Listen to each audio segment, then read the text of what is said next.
Solway. In the poem that I gave you, Carmen 13, there are a couple of conditional sentences in there. If you do this, then this will happen. So let's take a look at how conditionals work in English and in Latin. Obviously, they're called conditionals because there's a condition tied to it. One thing is contingent upon another. If this happens, then another thing will happen. If one thing does not happen, then the other thing will not happen. If you study, then you will do well on the test. If today is Tuesday, then we'll be having tacos for dinner. If you can't see the board, then move closer. The main idea of each of these sentences is actually the then clause. You will do well on the test. That's the main idea. It's contingent upon whether you study. The main idea in the second sentence, that we will have tacos for dinner, that is contingent upon whether or not it is Tuesday. And again, in the last one, moving closer is contingent upon you being able to see the board. These are pretty intuitive. Everything seems to make sense. But of course, I wouldn't be making this video if everything were easy. Grammarians love to have their own terminology for things. The if clause is called the protasis of the condition. The protasis of the condition. The then clause is known as the apodosis of the condition. We're going to be using these terms moving forward with conditionals, so make sure that you have an understanding of the difference between the protasis and the apodosis. Now, in conditionals, there are two groups. We have a group of conditionals that are factual, things that can actually happen, and we have a group of conditionals, things that are not factual, things that, or perhaps things that are doubted. Factual conditions, we say things like, if it is raining, then the grass is wet. Well, if the grass is wet is a condition of if it's raining. That is a fact. If you have $10, you can buy me a burrito. That's a fact. You may not, but it's a fact that you can. If you can see a sun, then it is day. Then we have things that are not factual, or perhaps things that are doubted. In the terminology that we're going to be using moving forward, we call these contrary to fact conditions. If you were here, you would hear it. You being able to hear it were contingent on if you were here, and apparently you were not here. So, contrary to fact. If she had fought a bear, she would have won. She didn't fight a bear, but she would have. If I were a rich man, all day long I'd bitty bitty bum. That reference might be old. If I were a rich man, I am not a rich man, and so I do not bitty bitty bum all day long. Easy. So far, it's really easy. It's very intuitive. Other than having some strange terminology, everything seems to be working out okay. All right. So, how does Latin do this?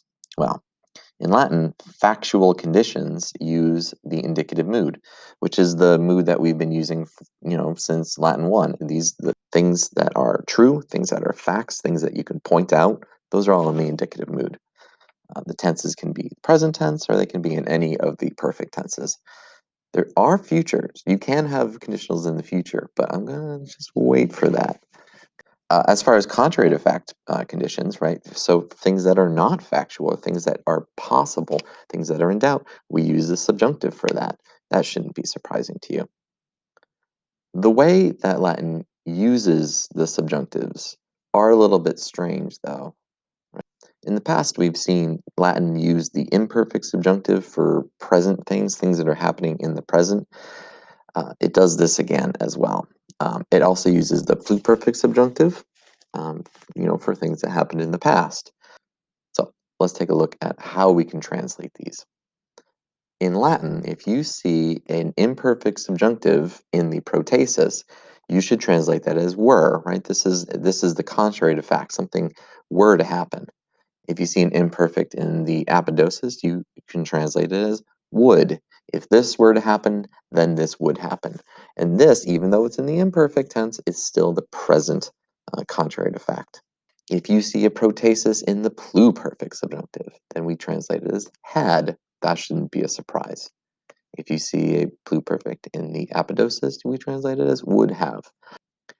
If you were here, you would hear it. Which contrary to fact is that? Is that a present contrary to fact? Is that a past contrary to fact? If she had fought the bear, she would have won. So which contrary fact is this? If you had robbed the bank, you'd be on the run by now. Wait a second. We seem to have a mix of tenses, and that is okay. So keeping this chart in mind, let's take a look at some Latin. Si sana esset, taceret. Well, first let's identify our verbs. We have the verb esset and the verb taceret. We notice that both of these are imperfect, and so how do we translate this? If he were sane, he would be quiet. Si librum eis legisses, tu quoque eum amares. Okay? Identify our verbs. Legisses. Ooh, it's got the isse. That's totally pluperfect subjunctive.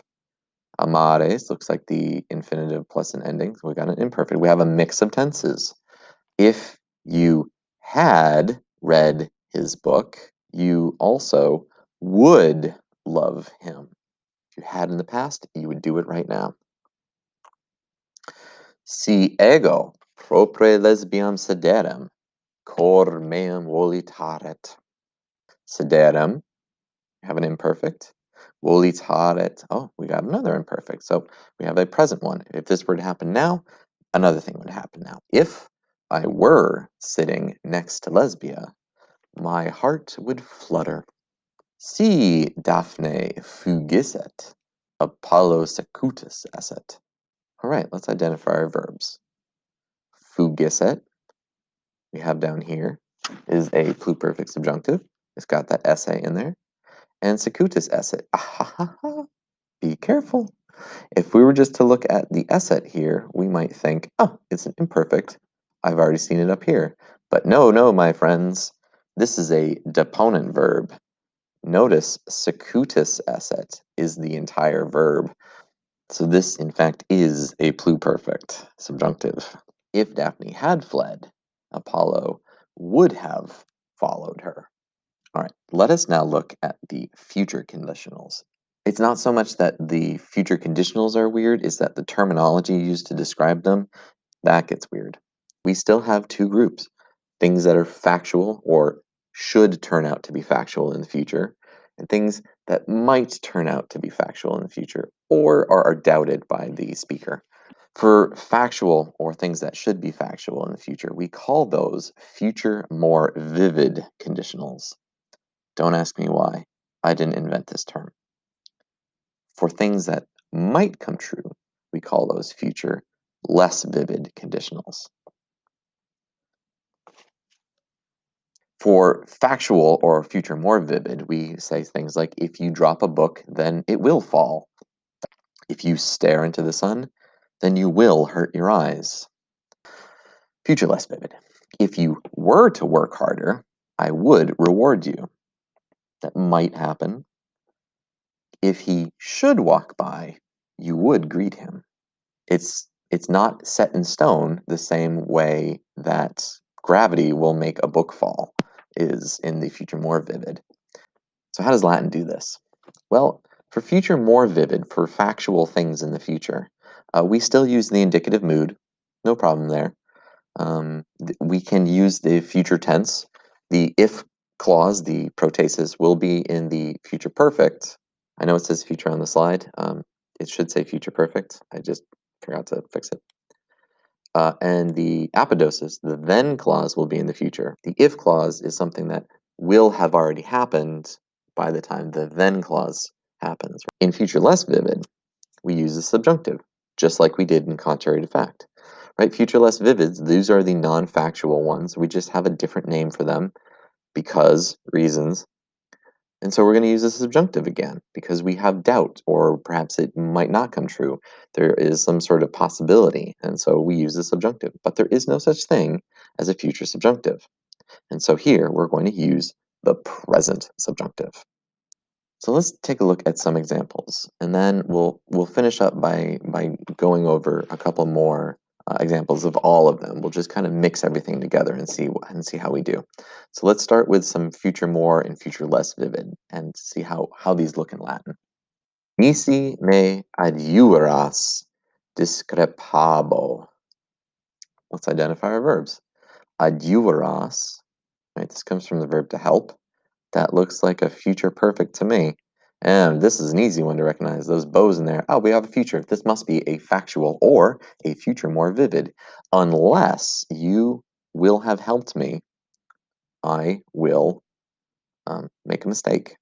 Ooh, that sounds really bad in English. Maybe we would say something like, unless you help me, I will make a mistake. That sounds a little bit better. Si me adiues, non discrepam. Adiues, this is now a present subjunctive. And look, discreparem is also a present subjunctive. If you were to help me, I would not make a mistake. You know that wers and woods and whatnot, right? It's got that squishy feel to it in English. It might happen, it might not. If this were to happen, then something would happen. But we don't know. It's a future less vivid. So, do you see how this works in Latin? So let's mix some stuff together and see what we can get.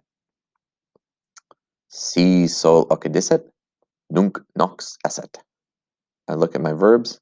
Occidisset, hey, that's a pluperfect subjunctive. And esset is an imperfect subjunctive. Okay, let me go back. Let me think to our chart.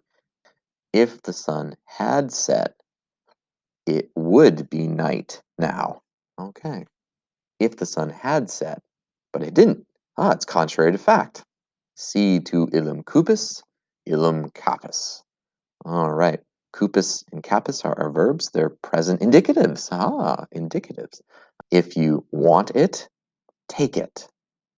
That's a factual statement. Si causam quae vissant, nihil dixissam.